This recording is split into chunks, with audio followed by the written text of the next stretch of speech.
प्रेम से बोलिए शंकर भगवान की जय, गौरा मैया की जय, कार्तिकेय बाबा की जय, गौरी पुत्र गणेश की जय, हर हर महादेव।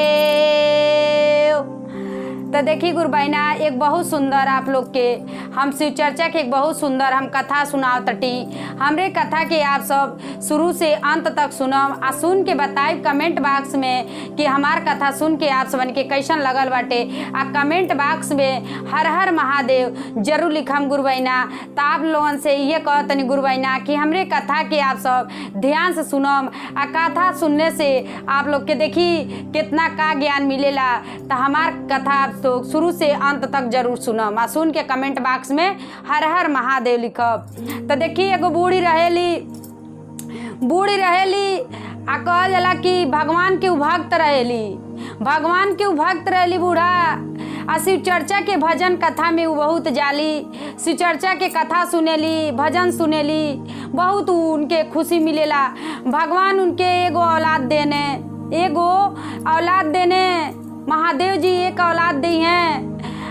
औलाद दी हैं बेटा सियान कुछ होने।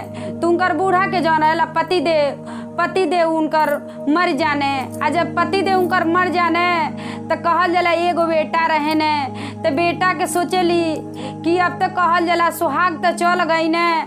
आ जाए दी भोले जी इतना तो कही ने कि एगो औलाद तो देले वाने, बेटा देले वाने न कि समझ लो कि उहे अब जवन करिए शरीरिया के उहे करिए, उहे जानिए, उहे बुझिए। और तो चल गई ने, उठ के तो चल गई ने।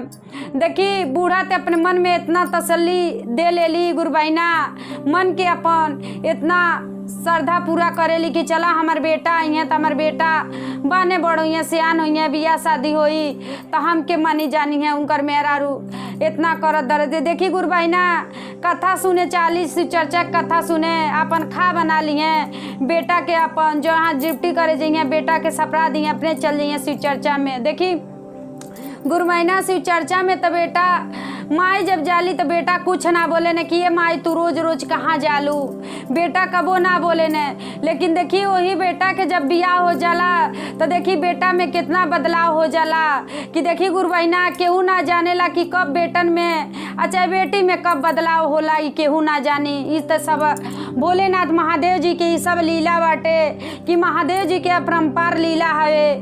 देखी जब उहे बेटा जब सियान हो जाने पूरा बियाह शादी करे लायक हो जाने। आ जब बियाह शादी करे लायक हो जाइए तो जब बियाह सोचिए बूढ़ा कि अब बियाह बेटा के तब करे लायक हो गल ने। केहू से चल तनी गुरु बहना लोगन से कहब कि हमके नीक लड़की सबन बता दी, अपने बेटा के बियाह शादी कह दी।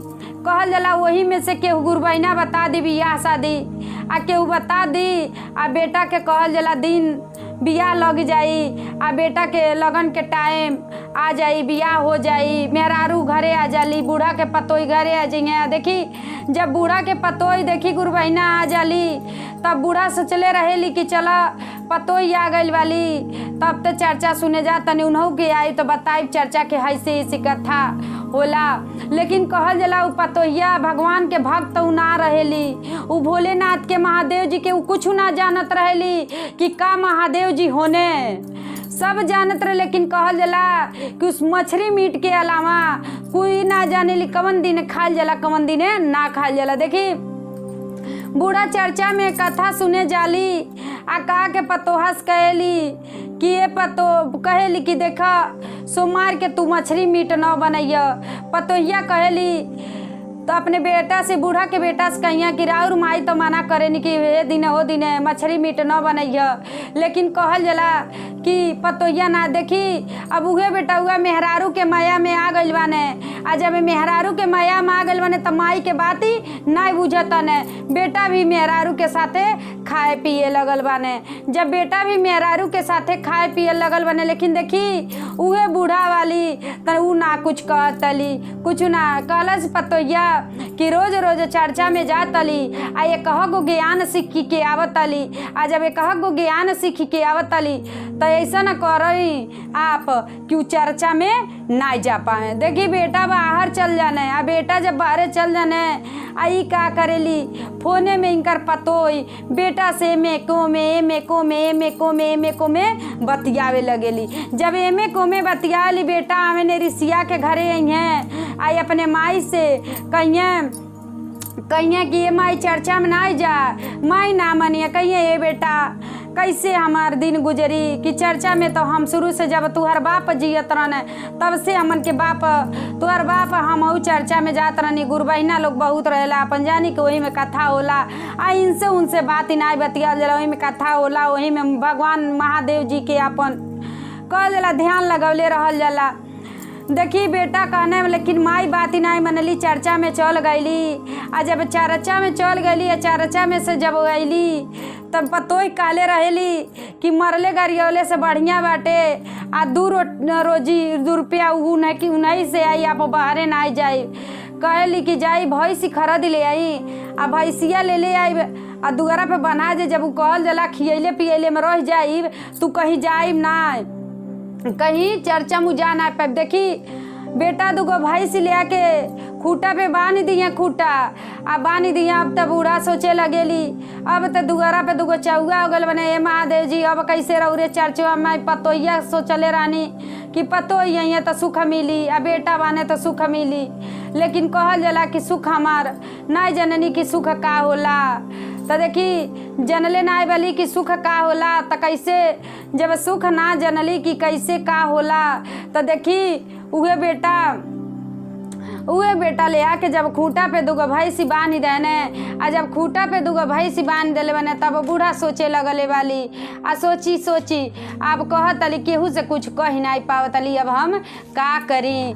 देखी तब वो खिया पिया के अपन चर्चा में उ जाए लगेली, खिया पिया के कहेली कि अब ऐसे नहीं मानतली नीरा और माई ऐसे नहीं मानतनी तो से बढ़िया का कर मुँगा के फेंक देव, आ फेंक देव केहू जाने नहीं। कहेली के कहे न कि इतना मोया में आ गई अपने मेहरारू के कि अपने माई के अब तनिको कहल जला अखिया से देखल नहीं चाहे ने चर्चा में जाली तो कैसे देखी उ तो चर्चा में गई वाली। आ चर्चा में से जब आवत आली तो रहिया में पड़ल बा भोले जी के मंदिर, महादेव जी के मंदिर। आ जब महादेव जी के मंदिर पड़ल बा तो ही मंदिर में जाके कैसे का कहतली, बेटावा के करती न भोला, बेटावा के करती न, आ बेटावा के कैनी ये भोला जी हमहू बियाहवा, अरे हमहू बियाहवा जो ही कैनी ये भोला, आ होइते बियाहवा ये भोला, आ भइते बियाहवा, आ बियाहवा करनवा बेटवा दुखवा ना बुझने, आ बियाहवा होइते ये भोला, आ बेटा नहीं बुझाता ने, कौनो परसनिया नहीं बुझे ये भोला, आ नाही जो जननी ये भोला,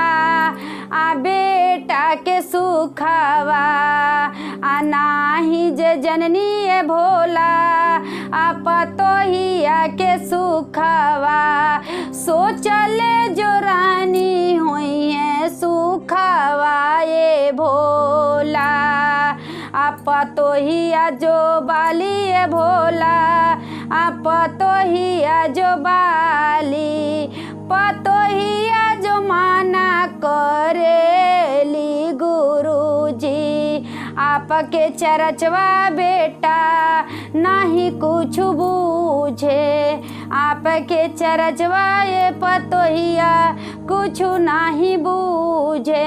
देखी जातली मंदिर में जौन आयल बा तवन कह के महादेव जी के लगे रोल वाली मंदिर में कि बियाह होते बेटा बदल गई ने, आ मेहरारू के इतना भरम में आ गई ने कि माई के कुछ दुख परेशानी नहीं बुझता न। देखी गैली घरे आ खिया पिया गैली घरे कहल जाला चौआ के खिया पिया के अपन सब कुछ कही हुई के चर्चा सुने गई। आ जब चर्चा सुन के देखी आवेली आ महादेव जी रास्ता में पड़े न, महादेव जी से रोग आके आवेली। आ जब रोग आके अइहें तो देखी का करेली, जब सास घर में चल जाली, बूढ़ा घर में चल जाइए, अपने में कहल जाला बेटा इनकर पतोई लोग बतियाई कि आज इनके राती में मुँगा के फेंक देवे के बाटे, आज राती में इनके मुँगा के फेंक देवे के बा। देखी का करी लोग बेटा पतोई मिल के आ नींदी के दवाई लोग ले आई लोग। आ का करी लोग बेटा का करिए अपने माई के नींदी के दवाई खाना में दे दी हैं। आ जब खाना में दे दिए आ माई बेचारी खा ले ली। देखी गुरु बहना आ जब माई खा ली है बेटा के माई तो देखी उतना नींदी में हो जाली कि कुछ जाने ली ना। आ देखी गुरु बहना महादेव जी के कितना लीला बा, परम्पार उनका लीला बाटे, कितना लीला बा। देखी जब वो खा ली हैं नींदी के दवाई तो बेचारी सूती जाली, कुछ जाने ली ना कि का अब होई का करी लोग। एगो बोरा बेटा पतोई लोग मिल के लोग ली लो आ का करी हैं बेटा अपने माई के वही में भर दी हैं। आ जब वही में भर दी हैं आ भर दी के आ पतोई कहिए कि ले जा नदी में फेंकी। अब केहू ना जानी कि बोरवा में का ले जाता, केहू देखी तब वो कह दिया कि कचड़ा हवे। देखी आ जब ले के गई ने अब तो भर अपने माई के तो बोरा में भर दे ने आ कपारे पे धो के ले गई ने, आ कपारे पे धो के ले गई ने आ कहल जाला नदी के किनारे फेंकने, नदी में ना फेंकने। देखी महादेव जी के अपरंपार लीला बाटे कि देखी जब कहल जाला महादेव जी के उ चर्चा कथा सुनत रहली तुमकर पतोई उनके मना करत रहली। तो देखी आ वैसे कहल जाला कि बेटौआ को ऐसे सास वाली कि जौन जौन बेटौआ के मौगी कहत तली अपने माई से तो इसे माई ना कहत तली उनकर माई कि जाए द, ये तो ना कहल जाला जा तली चर्चा सुने तो जाए द, लेकिन उहो ना कुछ मना कैले वाली। देखी नैयर के लोग तो चढ़ौले बाटे, देखी भाई भौजाई सासू उनकर बाटी बेटा के सब केहू। तो देखी जब बूढ़ा के नदी के किनारे जब फेंकी के चली आवे ने आ जब नदी के किनारे फेंक के चले कहीं अब माई के फेंकी माई तब कहीं दो ही हो जाइए, अब ना माई कहली कहीं उनकर मौगी कहाँ अपने माई के फेंकनी आखिर मोर कहे न फेंक ही देले बानी, अब तो माई दो ही हो गई होई। देखी अब कहली अब तो माई दो ही हो गई, अब नहीं माई आई, अब तू और माई अब झंझट से हमार माई अब हम तोरे झंझट से चल गईली दूरे।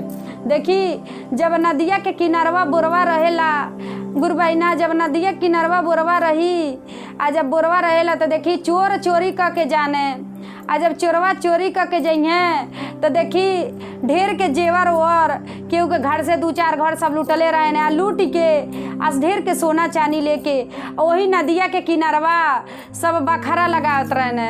आ जब बखरा लगावत रही तो बूढ़ा अवजिया जब बोरवा में से सुने ली ओलोन के तू ना जाने ली कि राती बा कि भी राती बा बेचारी बोरा में रहेली तो का उनके अखिया से लौकी कि राती बा कि भी नहीं बा, उनके ना लौकेला कि राती बा कि भी नहीं बा। नींदी के देखी भोलेनाथ के महिमा का बाटे, नींदी के तो दवाई के असर हट जाला। आ जब नींदी के दवाई के असर हट जाई तो बूढ़ा के आँख खुल जाई। आ जब बूढ़ा के आँख खुल जाई तो कहल जाला जब चोरवा बटवरवा करत रही तब अजिया बूढ़ा सुनेली, तब जब अजिया सुनेली तो वही में से बोरवा में से कहेली कि हमके खोला लोगन तो नाई चोरवा कहीं के कहाँ कह कहता फेन 4 ओर तक यहाँ सब चोरवा तो कहीं ना कुछ तो फेन चोरवा अपने बतियत फेन कहेली कि हम जागल बानी, फेन चोरवा कहीं के कहता हम जागल बानी, फेन कहीं चोरवा की के कहता जागल बानी। देखी महादेव जी के लीला कितना बाटे। तो उहे बोरवा कैसा ऐसा जैसे लगी कि आंधी पानी आवताटे, जैसे लगी कि आंधी पानी आवता। अब बोरवा जैसे रहला ढिमला ढिमला जहाँ चोरवा बखरवा लगावत रहे ने वही जा ढिमला के चली आवेला। आ जब वही जा ढिमला के आई देखी नदी किनारे बा चोरवा कितना ही चोरी कैले रहे ने, लेकिन देखी ओ लोन के अंदर कितना डर रहेला। महादेव जी के लीला कितना अपरंपार बा। जब वही जब बोरवा एक बैग आनी पानी खान ढिमलात के आई चोरवा का करे ने अपन जौन जेवर और चोरौले रहे ने कुल बिक्खो गाना छोड़ के भागे लगे ने। आ छोड़ के भाग जाइए पीछे मुड़ के नाई तकिए कि बोरवा कहाँ जाके रुकल बाटे। देखी महादेव जी के सब लीला बाटे। आ जब वही जहाँ बिखो गाना के बखरा लोग लगात रहला वही जब बोरा रुक जाई, ढिमला ढिमला ताई वही जब बोरा रुक जाई। आ जब बोरा वही जा रुक जाला तो धीरे धीरे बूढ़ा जितना उनके दम रहेला उतना भर के ऐसे हाथ फैला फैला वही में कैसो बोरा के मुंह खुल जाला। आ जब बोरा के मुंह खुल जाई तो में से निकलिए तो देखेली भी न सहारा होत बाटे। जब देखेली भी न सहारा होत बा अब वही बोरा में का करिए जौन बिखो गाना रहेला आ वही बोरा में धरिए आ बोरा में धो के आ कपारे पे लेके आइए।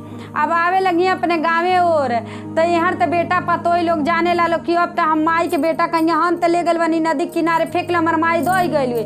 पतोइयो सोची कि अब तो हमार सास गईबे ना करिया बहुत बढ़िया से रहल जाई। चर्चा में रोज रोज जात रही उनकर गईल ते आदत छोट गईल कि बात कहल नहीं मानत रही। देखी अब बूढ़ा कपारे पे बोरा धरेली आ बोरा ध के आवेली तले बेटौआ देखी। आ जब बेटौआ देखी तो कपारे हाथ धोली। हम तो माई के नदी के में फेंकले रहनी किनारे आ माई कहाँ से बोरा लेके आवतिया, माई कहाँ से बोरा लेके आती है। बस मौगियो आवेली उनकर बेटौआ मौगियो यहाँ कहीं हो तो रौरत कहत रही हम अपने माई के ले गए नदी में फेंके नी और माई तो हौका बोरा लेके आवता नी। बोरा में काज निकाले अले देखी मोटरी लेके आवता नी। देखी जब अइया दुआरी पोसारा में आ बोरा धरिए तो बेटा कहने ए माई कहाँ से आवता लू। अब का कहेली ए बेटा आ दोनों जानी मिल के तुहा लोगन हमके ले गए लोगन नदिया कटवा फेंकी अला तो सोचला कि माई मोर गई वाली। अरे माई मोरल नहीं रही है तो हम देखा ये चोर बखरा लगावत रहे तो ये सब छोड़ के चल गई न तो ये पहलवानी देखी है तना हम सोना चानी आ लेके हम आइल बाटी। ये बेटा तुहा लोगन खड़ती देखी अब लेके आइए बूढ़ा अब पतोई तो पा के खूब गदगद हो जाइए। इतना गदगद हो जाए हमार तो सास अब इतना जेवर लेके आयल वाली अब जवन चाह तवन पहिनम। अब अपने सास के देखी अब जाने बूझे लगेली महादेव जी के अपरंपार लीला बाटे। देखी महादेव जी के लीला में देखी तब सासू के पतोही जाने लगी हैं तब आज्ञा ले कहली अब का कहिए। दूसरा दिन कहिए कि अपने सास से कि अब हम जा तनी नैयरे आ नैयरे से हम आए कहली कि ससु कहली बूढ़ा कहली कि ठीक बा जा तू मर्जी बा जाए के तो जा। देखी कितनो बेटा पतोही मरले गरियौले रहेला लो लेकिन बूढ़ा अपन कर्म नाई छोड़ले रहेली। जइए इनकर पतोही अपने जइए नैयरे आ नैयरे जइए तो अपने भाई भौजाई से कहिए कि हमार देखा भैया भाभी लोगन तो लोगन से एगो बात कहता नहीं आ हम का बोलेला हमन के दोनों जनी अपन मर्द मेहरारू दोनों जनी मिल के उनकर बेटा आ हम मिल के आ का कहनी के उनके अपने सासू के बोरा में कसनी आ बोरा में कस के कहनी ले जा अपने माई के नदी में फेंकी आओ तो ले गई नदी में फेंकने आ नदी में फेंकने तो जानता लो भैया का भइल भाभी। आ जब नदिया में फेंक के अने न तब बिनैया के हमार सासू ने हे तना ले खूब सोना चानी लेके अली आ देखी कहतली कि हमके महादेव जी सब देहने में कहली कि सब हमके महादेव जी देहने में। देखी पा के तो बहुत खुश भइल जाके अपने नैयर में कहली तुहनो लोगन ने बताओ तनी ऐसे आ तुहनो लोगन माई के बोरा में कस आ माई के बोरा में कस के ले जाकर नदी किनारे फेंकिया। माई जी भी नहीं के ने हिन्ना ले सोना आ चानी लेके आई खूब ढेर के लेके आई। देखी अब इनकर भाई भौजाई लोग बात मान के लोग आ माई की इनके बोरा में लोग कसी लोग आ बोरा में कस के आ इनकर बेटा का करिए इनकर भाई ले जाके का करें ले जाके नदिये में फेंक देने ले जाके नदी में फेंक देने। आ जब नदी में फेंक देने तो इनकर तो माई दो ही जाली आ जब माई दो ही जाली तब गोरत रहला लोग भी नहीं को सारा में बैठ के अब माई आई माई तो दो ही गई माई कहाँ से आई है माई नहीं आएली 2 दिन अगोरी लोग 4 दिन अगोरी लोग नहीं माई आवेली। आ जब माई नहीं आएली तो कई लोग उ लोग इनकर भाई कहिए कि करे थे हमके ये बुद्धि दे ले कि माई के लिए जो कोस के फेंके माई आई भी आन बोले सोना चांदी लेके हमारे सासू लेके आल कि महादेव जी तो देखी ई गईली अपने भाई भौजाई के साथ देली तपनिए माई के खा गईली। आ यार सोचली सासू के हम मुँगा के फेंकवा दी तो देखी यहाँ अपने माई के गईली नैयर में। देखी जे जैसन करेला वैसन पावेला। तो देखी लालच के धन चौपट होला। तो देखी लालच में जाके अपने नैयर में कहले वाली तिनकर माई इनसे दूर हो गई बाटी। अब बकल जला भाई भौजाई भी इनके लोग त्याग देले बा लोग। तो हर हरे महादेव।